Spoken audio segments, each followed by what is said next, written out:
Wa kutaka kunioa hamna. Wengine wanahisi mimi nina jinsia mbili. Wakati mimi nina jinsia moja. Kwa sasa hivi sitaki kuwa na mahusiano na mtu yeyote. Nataka nipambane na maisha yangu.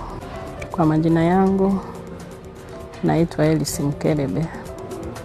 Ni mzaliwa wa wilaya ya Mleba. Ninaishi Mleba. Hapo naishi na nani wewe? Hapa naishi na mdogo wangu na mwanangu pia. Ni mwanao ana umri wa miaka mingapi? Miaka 14. Ni wa kike wa kiume? Ni wa kike. Anaitwa nani? Anaitwa Jacqueline. Vipi kuhusu wazazi wako? Wazazi wangu yupo baba. Anaishi wapi? Anaishi huku Mleba. Okay. Vipi kuhusu masuala ya familia yako wewe kama wewe sasa? Vipi kuhusu familia? Familia yangu naishi mimi mwenyewe. Kwa nini? Baba mtoto yuko wapi?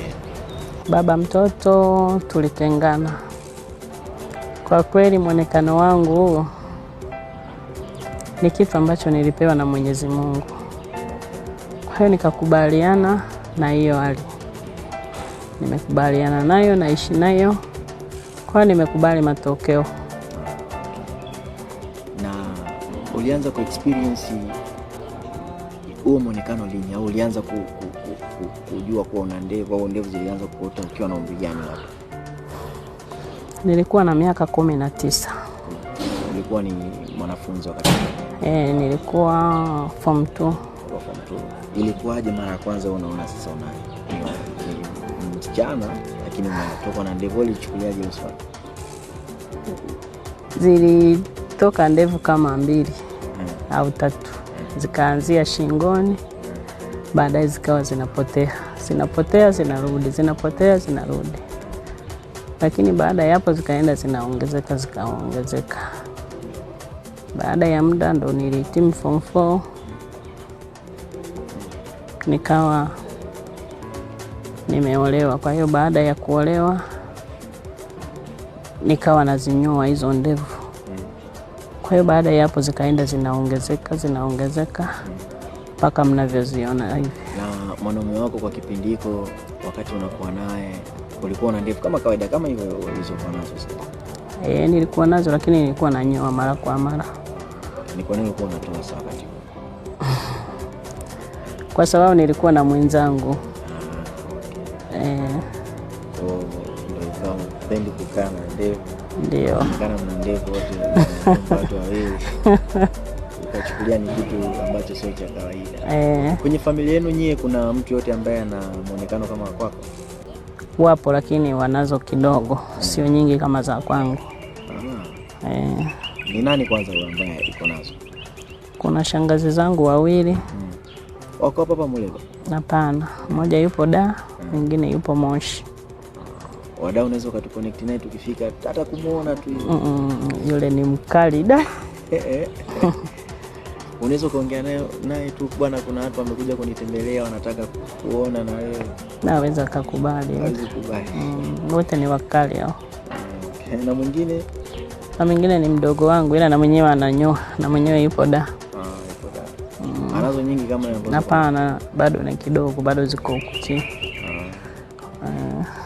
Na tumeona za kwako zina muonekano mzuri, yani ziko vizuri. Na uwaga unazihudumia? Ndio, nazihudumia. Unazihudumia kwa mtindo gani? Naenda saluni nazitinda. Okay.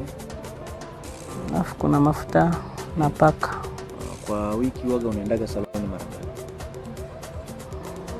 Naweza nikimaliza muda, kama sasa hivi nina muda nimeenda saluni. Mtoto wako anasemaje juu ya muonekano wako? Mtoto wangu kwa kweli, kuna kitu ambacho anakuuliza au kuna kitu chochote ambacho uwaga anashangaa kutoka kwako? Alianza anashangaa mwanzoni lakini sasa hivi amenizoea. Ila anapata changamoto huko shuleni, wanafunzi wenzake wanamsema eti mama yake ana ndevu. Kwa hiyo sio wanachukuliaje? Maana huwa anafika hatua ananiambia uje shuleni wakuone eti wamekumisi watoto. Yeye yuko body. Na mume wako at the first time anakufuata kwa mara ya kwanza, kati anakufuata Hajakuambia chochote juu ya ndevu zako? Hapana, kuniambia chochote. Zilikuwa ni chache. Na kuchukulia kuwa ni kitu kikubwa sana? Hapana. Sasa kwa sasa hivi umeziachia zinaota hivyo zenyewe kama zenyewe? Ndio. Bila kukata kama kipindi cha nyuma ulivyokuwa unafanya. Watu wanaongelea vipi kuhusu hilo swala mtaani? Mtaani watu wanaongea mambo mengi. Wengine wanahisi mimi nina jinsia mbili. Wakati mimi nina jinsia moja. Kwa hiyo unakuta ni changamoto. Wengine wanawafuata marafiki zangu mpaka wanawaulizia kwamba huyu mwenzenu si ana jinsia mbili. Na wao wanadhibitisha kwamba hapana, ni mwanamke. Yaani mtu mwingine haamini kabisa. Kwa hiyo hizo ndo changamoto. Kuna mtu yote ambaye baada ya kuachana na mume wako, kuna watu wote ambao walishakufuata labda kutaka kukuoa, kutaka kuwa na wewe? Wakutaka kunioa hamna, labda na wakuwa nao kwenye mahusiano. Ilikuwaje, ulishakuwa nao? Lakini ndo hivyo sasa hivyo. Tumetengana. Kwa nini? Changamoto tu za maisha. Kama zipo, unaweza kutuelekeza hata moja mbili? Wanaume waeleweki. Ni kwa nini? Lakini wakikufuata muonekano wako wanachukulia ni kawaida? Wanachukulia kawaida. Sasa hakuna wanaume ambao wanaogopa muonekano wako labda? Wapo, lakini ambao wamekuzoea wanaona wewe ni wa kawaida. Labda wale ambao hawajakuzoea ndo wanahisi kwamba wewe ni wa tofauti. Lakini waliokuzoea wanahisi Ili mtu aweze kuwa na wewe sasa anatakiwa awe ni mtu namna gani? Kwa sasa hivi sitaki kuwa na mahusiano na mtu yeyote. Nataka nipambane na maisha yangu ili nikamilishe malengo yangu ambayo nimeyapanga. Ikitokea sasa kuna mtu yuko serious sasa. Unajua sometimes anaweza akaja mtu serious kweli anataka kuoa na mkubali wewe kama ulivyo. Sawa, anaweza akatokea, lakini mpaka nijifikirie sana. Na ikitokea kwambia bwana, mimi Ellis nataka kuishi na wewe, nataka nikuoe, lakini nataka utoe ndevu. Hii haiwezekani. Kwa nini? Hapana, bora niache kuliko kutoa ndevu. Ni kwa nini sasa mwanaume wako ndo anakupangia sasa? Hapana. Mimi napenda anapaswa kubaliane na hali aliyonikuta nayo. Kwa sababu angenikuta niko kilema, angenioa niko hivyo hivyo. Kwa hiyo na ndevu aziache hivyo hivyo. Kupitia ndevu zako kuna fursa yote ambayo ulishakupata sehemu yote? Hapana. Hujapata fursa. Changamoto ambazo unazipitia sasa wewe, kiachana na hizo ambazo umeniambia, kama kuna changamoto nyingine ambazo unazipitia kutokana na muonekano wako? Changamoto ni hizo ambazo nimezisema awali, sio nyingi sana. Ni hizo tu za watu kutokuelewa.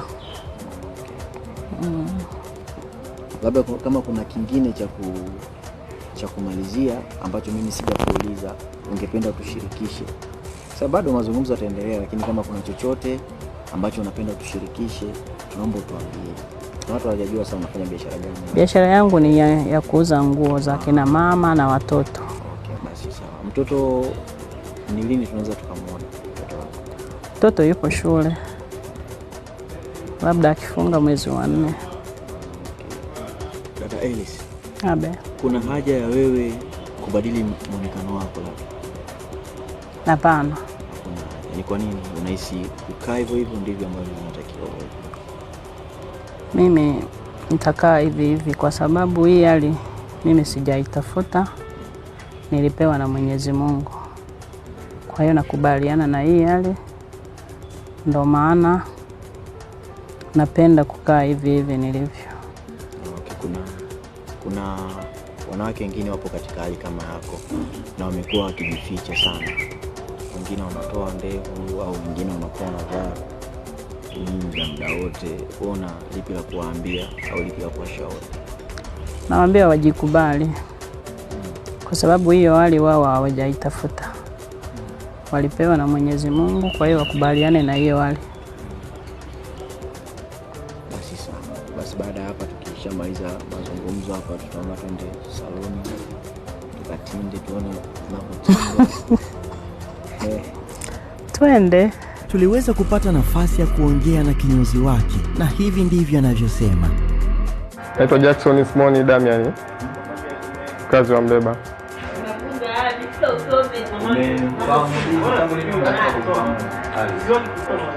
Muda mrefu, takriban kama miaka 7 hivi namnyoa. Na mimi ndo kinyozi wake. Jamaa ndo namweka mjini mpaka muonekano huu ni mimi. Siku zote watu ambao wana saluni wamezoea kupokea watu wa kiume ndio bila kurekebisha ndevu. Wao na vitu swala la halisi. Kwa ndevu na ndio mtu ambaye unamfanya apendeze. Hili swala sio la kawaida. Ni maumbile tu ambayo Mwenyezi Mungu kampa, na ndio maana wengi wanamshangaa kwa sababu sio la kawaida mwanamke kuwa na ndevu kiasi hiki. Baada ya kumfahamu nilitamani sana kuwa naye karibu, kwa sababu ni miongoni mwa wanawake wachache wenye muonekano huu.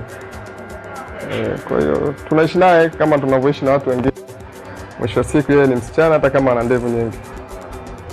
Ndio. Mara ya kwanza kumuona ilikuwa siku ya kwanza nilishtuka na nilitamani nimwangalie vizuri. Lakini bahati nzuri akawa amekuja saloni kwangu, kwa hiyo nikapata nafasi ya kumwangalia vizuri na kumfahamu zaidi. Ila siku ya kwanza kweli nilimshangaa. Ndio. Na swali gani ambalo uliniuliza baada ya kumuona? Siku ya kwanza sikuweza kumuuliza maswali yoyote kwa sababu kwanza sikuwa na ukaribu na yeye. Kwa hiyo ingekuwa ni ngumu sana kumuuliza maswali yanayohusiana na muonekano wake. Ila baada ya kuzoeana nikaa namtania. Nikaa namuuliza hivi una mume? Akaniambia na mume. Sema mume wako hivi haogopi hizi ndevu? Ingekuwa wewe ni mke wangu mimi ningekwambia uzinyoe. Basi kwa tunataniana hivyo tunaishi mpaka leo kama hivyo. Ulishakupokea mtu namna hii hapa saloni? Hapana, yeye ndo wa kwanza. Je, kumuona sehemu nyingine yote? Labda kwenye TV. Labda kwenye TV au kwenye simu. Mara nyingi naona kama wanawake wa Kihindi ndo baadhi wana ndevu nyingi kama huyu. Okay, wewe unashauri vipi watu ambao wana ndevu kama hizo lakini wamekuwa wakizificha au wakizitoa? Wasiogope kwa sababu mwisho wa siku wao sio waliotaka kuwa hivi, wala si kitu ambacho ni dhambi. Ni wameumbwa hivyo na Mwenyezi Mungu. Kwa hiyo wala wasiogope, ni jambo la kawaida tu. Ndio. Na nini gani unamwambia dada Alice uko naye? Dada Alice bana, mimi naomba ajikubali tu, na anajikubali hata kabla sijamwambia. Ndio hivyo. Baada ya hapo tuliweza kukutana na rafiki yake wa karibu sana, na yeye pia alikuwa na ya kusema. Naitwa Samiat Mikidadi Harufani, natokea Mreba mjini. Dada Haris ni best friend. Katika jamii ni mwanamke kama wanawake wengine, ni mama kama mama wengine, lakini kwa upande wangu mimi ni BFF wangu. Na watu wanazungumzia vipi juu ya muonekano wake kidogo kwa tofauti na mama wengine? Kwa wewe sasa ukiwa kama rafiki yako unazungumzia vipi? Kwa watu wengine, kwa jinsi ninavyokaa naye inampa encourage. Watu wanamchukulia visivyo, wengine wanajua labda ana jinsia mbili, wengine wanajua labda yuko tofauti na wanawake wengine. Lakini kwa upande wa watu sisi tuliomzunguka, hasa mimi binafsi, ni mama kama mama, ni mwanamke kama mwanamke, na ni mwanamke ambaye ana mtoto. Kwa hiyo sina mashaka kwamba ana jinsia mbili, ana jinsia moja. Lakini ana upendo kama wanawake wengine, anashiriki shughuli zote za kike. Kwa hiyo mimi naona yuko vizuri.